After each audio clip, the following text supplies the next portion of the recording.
اللہم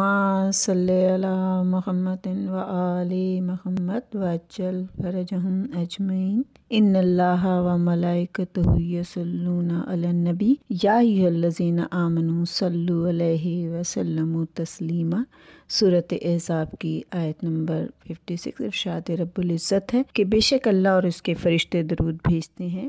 نبی پاک پر، اے ایمان والو تم بھی درود بھیجو اور تسلیم کرو جیسا تسلیم کرنے کا حق ہے۔ خداوند کریم نے ہمیں درود پڑھنے کے لیے، رسول اللہ پر درود بھیجنے کے لیے ارشاد فرمایا ہے۔ وہ اللہ جو کہ خود اس ذکر کو کر رہا ہے،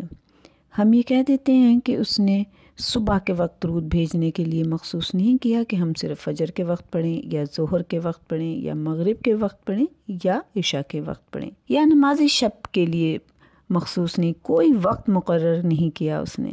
اور یہ کتنی اس کی شان بے نیازی ہے کہ ہم گناہ گاروں کے لیے اس نے بخشش کا ایک سامان بنا دیا کہ ہم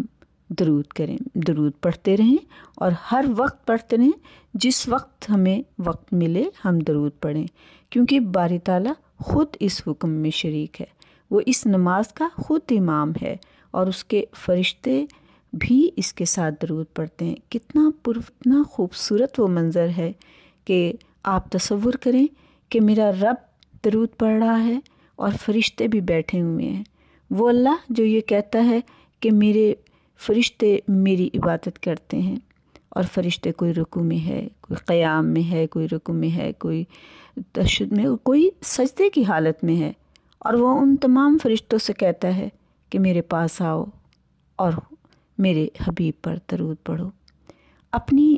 عبادت سے منع کر کے، روک کے، وہ اس عبادت کی طرف لے کے آتا ہے۔ کتنی عظیم یہ عبادت ہے کہ درود پڑھو، اور درود پڑھنے کے لیے کوئی وقت بھی مقرر نہیں کیا، کوئی مہینہ بھی مقرر نہیں کیا، کوئی ہفتہ مقرر نہیں کیا، کوئی دن مقرر نہیں کیا، بلکہ ہر وقت وہ یہ کہتا ہے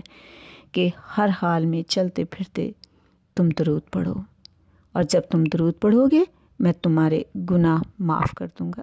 تمہاری پریشانیاں دور کر دوں گا۔ کتنے پریشان ہوتے ہیں آپ ہر وقت یہ کہتے ہیں ہمارا دل گھبرا رہا ہے، ہم پریشان ہیں، درود پڑھیں، آپ کے دل کی پریشانی دور ہوگی، آپ کی گھبراہٹ دور ہوگی، آپ کو خداوند کریم سکون عطا کرے گا۔ تو ہم یہ کہتے ہیں کہ کچھ میں نے ذکر نماز کا کیا تھا کہ نماز میں ہمارے لیے ہے کہ ہماری نماز اس وقت تک قبول نہیں ہوتی جب تک ہم درود نہ پڑھیں، اور درود پڑھتے ہیں تو ہم گناہ گاروں کی وہ عبادت جو شاید خداوند کریم نے کسی وجہ سے قبول نہ بھی کرنی ہو، کہ شاید ہمارے تلفظ میں کوئی غلطی ہو گئی ہو، شاید ہمارے کسی سجدے میں، رکوع میں کہیں کوئی کمی بیشی ہو گئی ہو، لیکن وہ نماز ہماری قبول کر ہی لیتا ہوگا اور کر لے گا انشاءاللہ، اس لیے کہ ہم نے درود پڑھا ہے۔ یہ وہ عبادت ہے کہ جس کے ہم محتاج ہیں، کیونکہ یہ اس عبادت میں میرا رب ہمارے ساتھ شریک ہے۔ نماز پڑھیں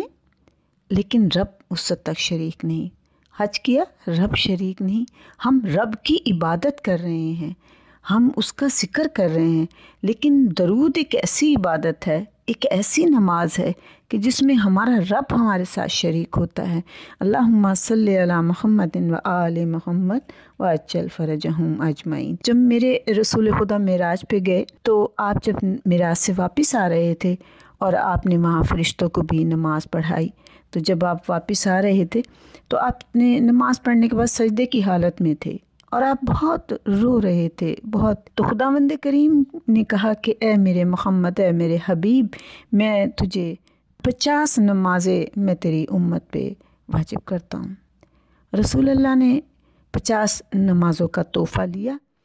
اور آپ واپس آنے لگے۔ جب آپ ہر آسمان سے گزر رہے تھے، جناب ابراہیم نے اور دوسرے پیغمبروں کے پاس سے آپ گزرے، تو کسی نے بھی آپ سے کوئی سوال نہ کیا کہ آپ 50 نمازیں کیوں لے کے جا رہے ہیں، کیونکہ حضرت محمد صلی اللہ علیہ وآلہ وسلم کو اللہ تعالیٰ نے کہا تھا کہ میں نے ہر امت پر 50 نمازیں واجب کی تھی، تو میں تمہاری امت پر بھی 50 نمازیں واجب کر رہا ہوں۔ لیکن جب جناب موسیٰ کے پاس آئے تو انہوں نے پوچھا کیا ہوا؟ میں نے کہا کہ یعنی رسول خدا فرماتے ہیں کہ میں نے کہا کہ مجھ پر اور میری امت پر 50 نمازیں واجب کی گئی ہیں۔ جناب موسیٰ نے کہا خداوند عالم عبادت سے بے نیاز ہے اور آپ کی امت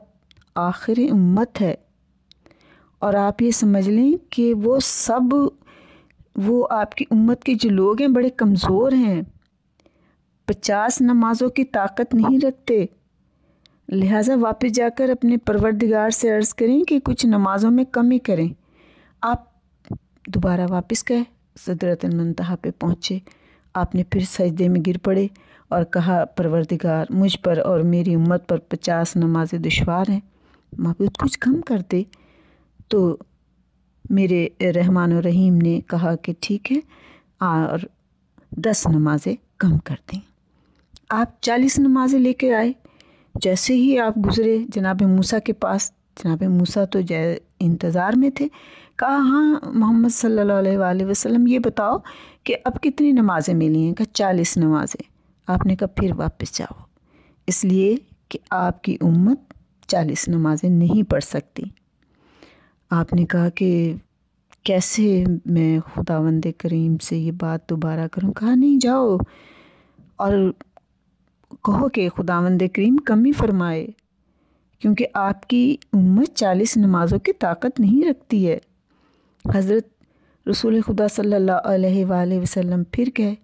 اور جا کے پھر آپ سجدے میں گر کر آپ نے تڑپ تڑپ کر کہا کہ میری امت 40 نمازیں نہیں پڑھ سکتی، خدا نے 10 نمازیں اور کم کر دیں۔ پھر واپس آئے، حضرت موسیٰ نے کہا کہ نہیں، یہ بھی زیادہ ہیں، اور آپ کی امت میں اتنی قوت نہیں ہے کہ وہ یہ نمازیں اتنی زیادہ پڑھ سکیں۔ آپ نے کہا کہ مجھے اچھا نہیں لگتا کہ میں بار بار، رسول اللہ نے فرمایا کہ مجھے اچھا نہیں لگتا کہ میں بار بار وہاں جاؤں اور کہوں کہ نمازیں کم کر دیں۔ اس طرح کرتے کرتے جب آپ آخر میں آئے تو پھر آپ گئے، پھر آپ نے جا کے خداوند کریم سے کہا کہ نمازیں کم کرتے کرتے آخر آپ کے پاس صرف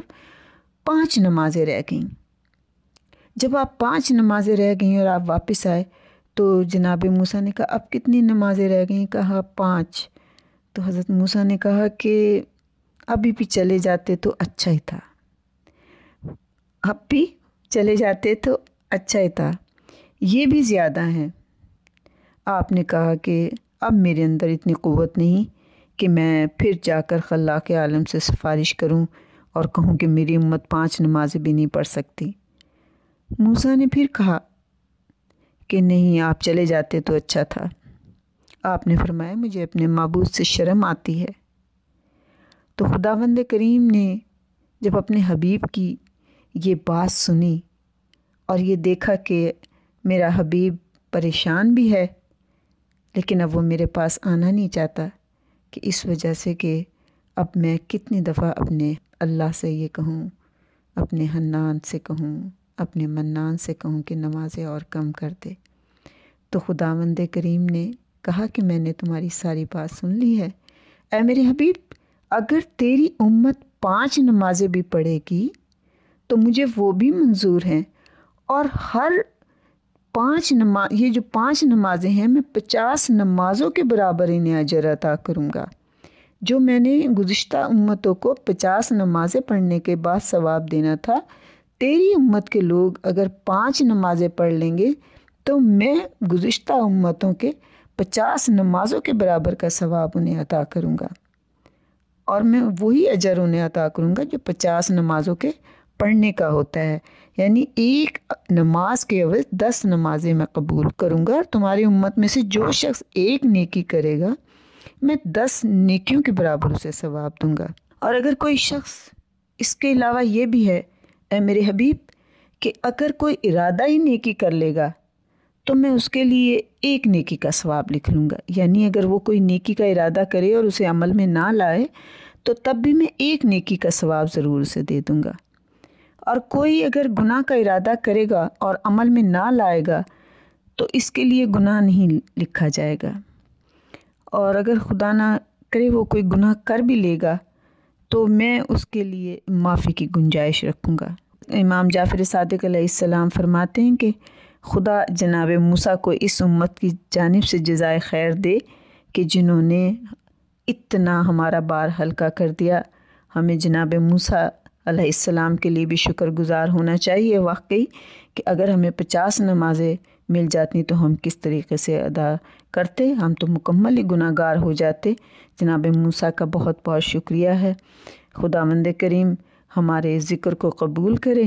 اور میرے مولا ہمیں توفیق عطا کر کے ہم 5 نمازیں وقت کی پابندی کے ساتھ ادا کر سکیں۔ اللہم صلی علی محمد و آل محمد وعجل فرجہم اجمعین۔ خداوند کریم آپ کو شاد و آباد رکھے، آپ کی پریشانیاں دور کرے، اور جو کوئی بیمار ہے اسے صحت کلی عطا کرے۔ اللہم صلی علی محمد و آل محمد وعجل فرجہم اجمعین۔